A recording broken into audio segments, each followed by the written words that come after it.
Hello guys, আসসালামু আলাইকুম। Welcome back to my channel. তো কেমন আছেন সবাই? আশা করি আল্লাহর রহমতে অনেক ভালো আছেন। তো আমি গত ভিডিওয়ে বলছিলাম যে আমার এই যে ব্রাউন র্যাবিটটা বাচ্চা দিয়েছে। তো এটা বাচ্চা দিয়েছে 21শে জুলাই। তো 4টা বাচ্চা দিয়েছিল। তো আপনারা যারা গত ভিডিওটা দেখেছেন তারা জানেন যে 4টা বাচ্চা দিয়েছিল। আর আমার এই যে সাদা খরগোশটা, এটাকে আমি 15 তারিখে মেটিং করাইছি। তো আজকে হলো 25 তারিখ। তো ওর 10 দিন হয়ে গেছে। তো খরগোশটা আলহামদুলিল্লাহ কনসিভ করেছে। তো জানি না কয়টা বাচ্চা দিবে। তো বাচ্চা দিলে তো আপনারা আপডেট পাবেনই। আর এখন আমি আপডেট দেব আমার এই যে লাল খরগোশটা যে 4টা বাচ্চা দিয়েছিল, তো সে 4টা বাচ্চা কি অবস্থা। তো আমার খরগোশটা এই ঘরে খুব সুন্দর মতো নেস্টিং করে বাচ্চা দিয়েছিল। তো আমি খরগোশের নেস্টিংয়ের ভিডিও আপনাদেরকে দিয়েছিলাম যে খরগোশ কীভাবে নেস্টিং করে, তো আপনারা দেখেছেন অবশ্যই। তো দুঃখের সাথে বলতে হচ্ছে যে আমার 4টা বাচ্চা হয়েছিল খরগোশটার। তো এখন একটা বাচ্চা বেঁচে আছে। তো বাচ্চাটা আমি বাইরে বের করে দেখাচ্ছি। তো এই যে দেখুন, তো এই একটা বাচ্চা বেঁচে আছে আর বাকি 3টা বাচ্চা মারা গেছে। তো কিভাবে মারা গেছে সেটা বলি। তো আমার খরগোশটা বাচ্চা দিয়েছিল 21 তারিখে। তো 22 তারিখ ভালোই ছিল। তো 23 তারিখ দুপুরের দিকে, মানে বিকালের দিকে আমি খরগোশের বাচ্চাগুলো চেক করতে আসলাম যে সবগুলো ঠিক মতো আছে কি না। তো এসে দেখি যে আমার খরগোশের বাচ্চার মানে ওই যে নেস্টিং বক্সের ভিতরে তো প্রচুর লাল পিঁপড়া। তো পিঁপড়াই করেছে কি আমার বাচ্চাগুলারে সবগুলারে একদম মানে কামড়ে শেষ করে দিয়েছে। তো এদেরও গায়ে দেখুন অনেক স্পট আছে। তো গায়ে এই যে ফোটা ফোটা ফোটা ফোটা মতো। তো এদের যখন মাত্র 1 দিন বয়স তখন এদেরকে পিঁপড়াই প্রচুর কামড়াইছিল। তো একটা বাচ্চা তো মারাই গিয়েছিল। তো আমার 2টা সাদা বাচ্চা 2টা কালো বাচ্চা হয়েছিল। তো পিঁপড়ার কামড়ে একটা সাদা বাচ্চা মারা যায়। তো ওর একেবারে মানে চামড়া ফুটা করে ফেলছিল পিঁপড়াই। তো বাচ্চাটা বাঁচাইতে পারিনি। তো বাচ্চাটা মারা গেছিল। তো তারপর দিন 3টা বাচ্চা ছিল। তো বাচ্চাগুলো ঠিকমতো খাচ্ছিল না। তো না খাওয়ার ফলে মানে একটা বাচ্চা দুর্বল হয়ে রাত্রে মারা যায় এবং বাচ্চাটাকে ওই যে নিমটা, আমাদের এদিকে নিমটা বলে যে ইঁদুরের মতো দেখতে ছোট ছোট ওইগুলো।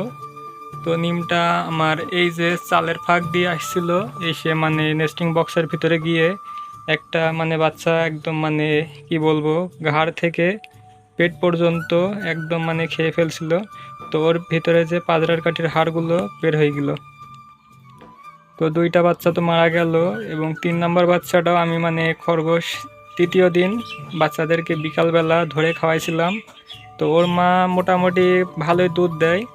তো বাচ্চাগুলো যেহেতু পিঁপড়ায় কামড়াইছিল যার কারণে ওদের গায়ে প্রচুর ব্যথা ছিল, খেতে পাচ্ছিল না ঠিক মতো, যার কারণে আমি একটু ধরে ধরে খাওয়াচ্ছিলাম। তো বাচ্চাগুলোর 2টা বাচ্চা খুব ভালোই ছিল। একটা বাচ্চা আর একটা সাদা বাচ্চা ছিল। তো 2টা বাচ্চা আলহামদুলিল্লাহ সুস্থই হয়ে গেছিলো। তো 2টা বাচ্চা রাত্রে নেস্টিং বক্সের ভিতরে রাখছিলাম, সুস্থ সবল বাচ্চা। তো পরের দিন সকালে দেখি আমার ওই যে সাদা বাচ্চাটা ওটাকেও মানে নিমটে খেয়ে ফেলেছে। তো ওটাকেও হচ্ছে গিয়ে মানে পেছন দিকটা, তো এদিকটা পেটের নিচ থেকে পেছন দিকটাও মানে অর্ধেকটা খেয়ে ফেলেছিল। আর এই বাচ্চাটাও দেখুন যে এর এই সামনের হাতটা নষ্ট করে দিয়েছে।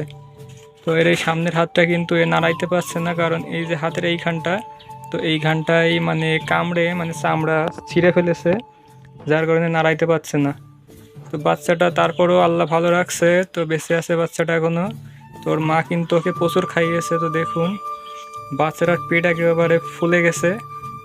তো আলহামদুলিল্লাহ আমার খরগোশটার প্রচুর দুধ হচ্ছে। তো কি বলবো, 4টা বাচ্চা কেন, ওর প্রথমবার 6টা যদি বাচ্চা হতো তাও আলহামদুলিল্লাহ সবগুলো বাচ্চাই মানে প্রপার দুধ পেত।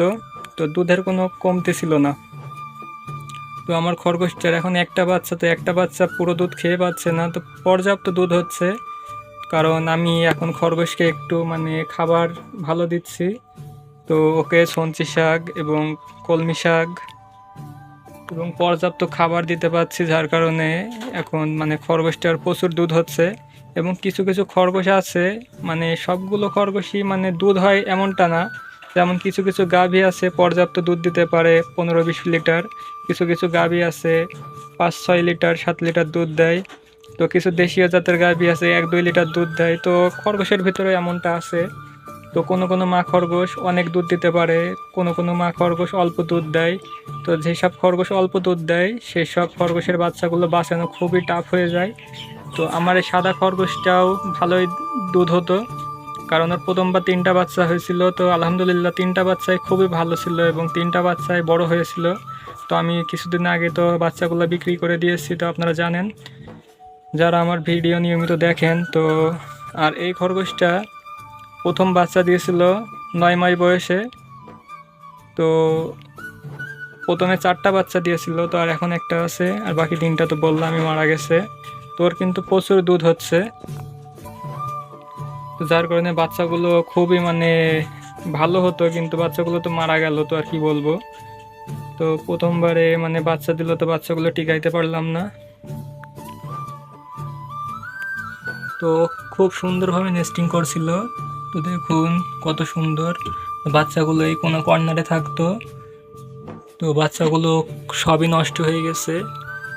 তো খরগোশটাকে একটু ধরে দেখাই। তোর বুকের দুধ দেখুন, প্রচুর দুধ। তো যেহেতু ভিডিও ভালো বোঝা যাচ্ছে না, তো ওর বুকের নিচেটা ফুলে গেছে। তো ওর বাট হয়তো বা 8টা, তো সম্ভবত 8টা বাট। তো প্রচুর দুধ। তো বাচ্চা একটা বাচ্চা এখন যেহেতু, তো বাচ্চা কিন্তু খাওয়ার পরেও পর্যাপ্ত দুধ থাকছে।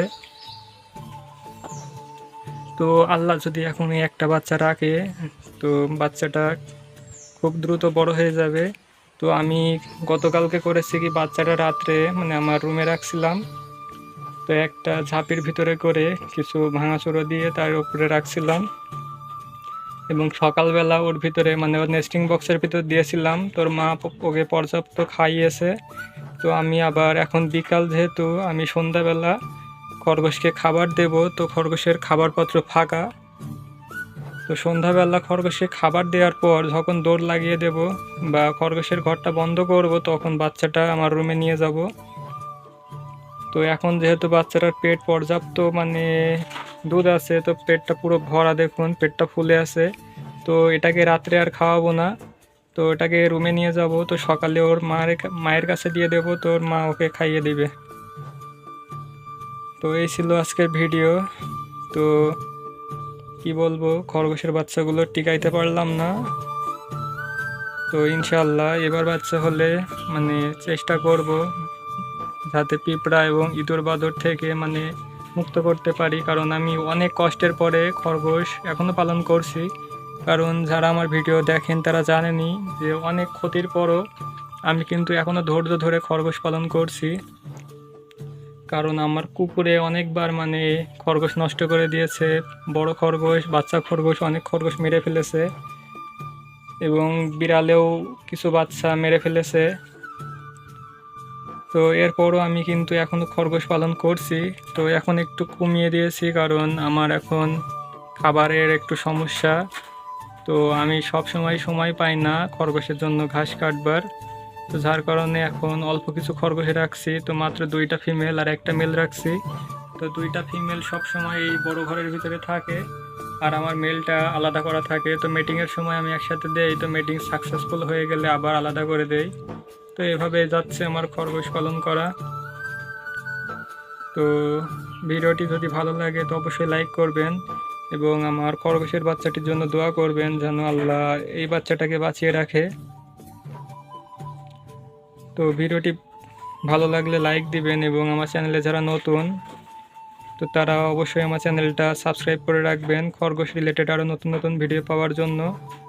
আর কোনো বিষয় জানার থাকলে আমার ইমো অথবা হোয়াটসঅ্যাপে আপনারা নক করবেন। তো আমার নাম্বার কমেন্টে পিন করা থাকবে। তো সকলে ভালো থাকেন, সুস্থ থাকেন, আল্লাহ হাফেজ।